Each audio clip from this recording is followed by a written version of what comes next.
मैं आपको संक्षेपण के बारे में बताऊंगी।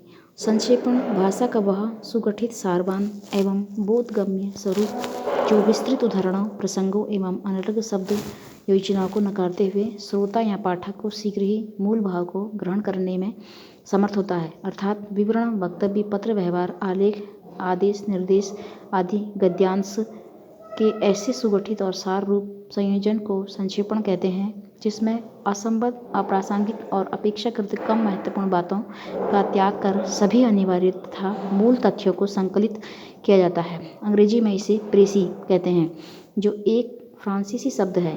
सारांश, मुख्यार्थ, आशय, भावार्थ और रूपरेखा संक्षेपण के पर्यायवाची शब्द हैं। संक्षेपण का महत्व आधुनिक समाज में सबके लिए ऐसे मानसिक प्रशिक्षण की आवश्यकता है, जिसमें कम से कम शब्दों का प्रयोग करते हुए कामकाज को त्वरित ढंग से निपटाया जाता है। संक्षेपण की एक इस कला और कुशलता से छात्रों के पठन, पाठन और लेखन में भी सरलता, स्वच्छता, स्पष्टता और कुशलता के छात्रों के पठन, पाठन तथा लेखन में सरलता, स्पष्टता और प्रभावकारिता जैसी विशेषताएं उत्पन्न होती हैं। उनमें शब्द संयम, भाव संयम, चिंतन संयम की क्षमता बढ़ती है।